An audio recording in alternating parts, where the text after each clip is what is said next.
Hey everybody, what's going on? Thank y'all for checking out this video.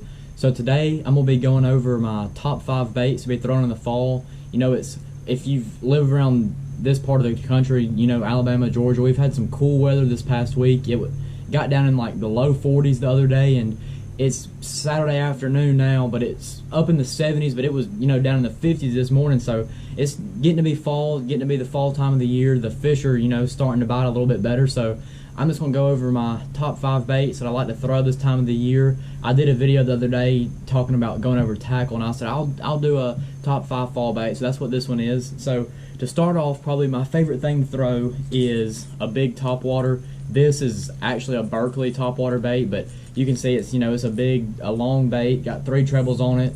I always like to put the feather on the end, and this has just got like a cupped mouth. I like to throw this thing on straight braid, you know, 7'2", 7'3" rod, sling it out there across a point or a shoal or anywhere where a fish might come up in school, or if they do come up schooling, this is a really good bait to throw. Like I said, 7'2", 7'3", medium heavy rod. I throw 50-pound braid.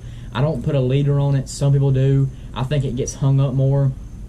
But like I said, just throwing this at fish that come up schooling, or just throwing it across a point or shoal, whatever else, over some timber, just anywhere where a fish may be feeding, or they are feeding, if you can, you know, visibly see them coming up schooling. That's my favorite bait to throw. So that's why I wanted to start off with this one. And then I'll just go in order of what I like to throw the most. So coming in number 2 is just a little white Fluke. I mean, you can throw this thing year round, obviously, but in the fall, that's a perfect bait when they don't want to eat that big topwater, or they're kind of finicky, or they're getting a lot of pressure. That Fluke is a great bait to throw. I like to throw it on a spinning rod with like a 2/0 or a 3/0 hook, weightless. You can put a swivel or a split shot in front of it to get a little bit more distance and help it sink a little bit. But if those fish once again come up schooling, come up running shad, you can throw this thing out there and twitch it a couple times, and just about every single time they're gonna come up and get this thing. They may miss it, but they're gonna definitely, they'll hit this when they won't eat anything else, it seems like, when they're schooling. So that's my number 2 bait to throw, just a little white Fluke. Number 3 that I like to throw, this is more of like a early morning and in the evenings, or, you know, there are days where you can throw it all day long in the fall. We hadn't exactly got there yet, I don't think, but that's just a little Buzzbait, 3/8 ounce. I always like a white and chartreuse. Just, it's a little bit different, gives the fish something to key in on, that little bit of chartreuse in the skirt. But this is just a regular Buzzbait. You could put like a split tail trailer on the back. I wouldn't put a zoom toad on this one. There's another Buzzbait that I like to throw. It's called a toad toter. It doesn't have a skirt, and it's got lead up on the head of it, and you slide a zoom toad over it. I like to throw that one too. This one just kind of looked good with everything else I had picked out, and that's just a, you know, a little finesse Buzzbait. But like I was saying, 3/8 ounce. Throwing this, I've actually been throwing my Buzzbait this year on a 7'1" medium heavy rod, like a 6 to 8 to 1 or 7 to 1 gear ratio reel. But I've been throwing 15-pound fluorocarbon. I made a video talking about that. Gerald Swindle said that he uses 17-pound fluorocarbon on his Buzzbait, and he's been fishing for a lot longer than I've been alive, so I'm pretty sure he knows what he's talking about. So I've been throwing my Buzzbaits on fluorocarbon this year, and I've had pretty good success with it. I haven't had any issues, and, you know, it's worked out pretty good for me. But like I was saying, you know, just that little 3/8 ounce Buzzbait. When the wind picks up, you can throw it, you know, shallow, run down the bank, and get some good bites on that Buzzbait this time of the year. And going along right along with that is a spinnerbait, same color, chartreuse and white skirt, just got 2 willow leaf blades. This is something you can throw. This is probably one of the most versatile baits I've got. I've got in this fall lineup. You can throw it going down the bank, boat docks, blowdowns, or, you know, you can burn it across a point. If they come up schooling, you can throw this at them. You can just do a whole lot of different things with it. But I'm throwing this on a, you know, same rod and everything else, 7'1", 7'2", medium heavy, 15, 17-pound fluorocarbon, just depending on, you know, the clarity and all that stuff. If it's really dirty, you can get away with throwing 17 or 20, but basically I'm just throwing this on 15-pound fluorocarbon. Sometimes I like to put a trailer hook on it. If they're really eating it, I'll put a trailer hook on it.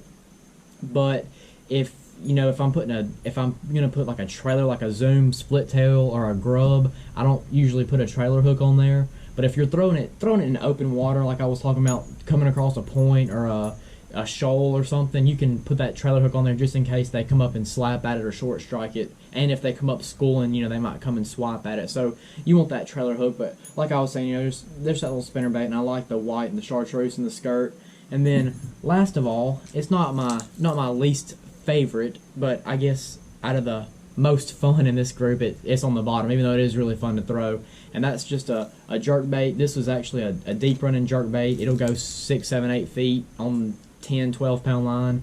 This is a really fun bait to throw. It's a little early in the year for this. I mean, obviously you can catch fish on the jerkbait, but my main thing I'm going to do with this is when those fish come up schooling, and if you miss them. So say the fish comes up and they jump, and you troll over to them, and right before you cast, they go back down. You pick this jerkbait up and get it down there to them, because those fish, they're either going to dive down or they're going to come down and be looking up. So you get this jerkbait, you can get it down right in front of them, when sometimes they won't come back up and eat that spook or the fluke or anything. You got to use this jerkbait to get it down there to them. But like I said, I'm throwing this on like a 6.5 foot rod, 6'9", 10 pound line, 10 pound fluorocarbon. That way it sinks and you can work it better. You know, great action on these. This is obviously a mega bass jerkbait, super expensive jerkbait, but I really think it's worth it. I mean, I've caught a lot of fish on it and caught some nice fish on it, especially like I was saying, this time of the year in the fall, that deep running jerkbait. But I'll go over them one more time, just a little quick look. That big walking topwater with the cupped lip and a feathered treble, that's my favorite. And then when they won't eat that, I'll go to the fluke, kind of finesse them a little bit, that little fluke. And I like this one right here. He's got a little bent tail. I think it makes it work better. And then, you know, starting off early in the morning, if you want to run down the bank, you can throw that buzzbait, like I was saying, just a silver blade, white and chartreuse skirt. And if they get off the buzzbait but you're catching them shallow, you just switch over that spinnerbait. Basically the same thing, just, you know, not on top of the water, just burning that little spinnerbait around. You can get the shad that are grouped up in the backs of the pockets or out on the mouths or just wherever. That's a good bait. And last of all, this is more of a very specific situation for early in the fall, but you know, obviously later in the fall and into the winter, this is a great bait. But early fall right now, I'm basically using this for schooling fish and trying to get them to come back up and bite at it. But like I was saying, you know, that's just my top 5 baits to be thrown in the fall. Obviously, it's still kind of tough. You can get a bite on a worm or a drop shot, crankbait, stuff like that. But just to have a fun time and to catch some fish, that's my top 5 I like to use. But if y'all haven't already, make sure you leave a like and subscribe. I'm closing in on 900 subscribers, so I really appreciate everybody that's already subscribed so far. And if you fish down at Lake Wedowee or live around the area, I'm doing a fundraiser tournament October 16th, 48 boat ramp. It's an $80 entry fee. You can fish solo or with a partner. Message me for more information. I've got it posted on Facebook, and I actually have a previous video that's talking about the tournament. But if you want any more tournament information for the fundraiser that I'm doing, just shoot me a message on here or on Facebook. But like I was saying, it's down at Lake Wedowee, 48 boat ramp on October 16th, and I hope to see y'all out there. And thank y'all for checking out this video.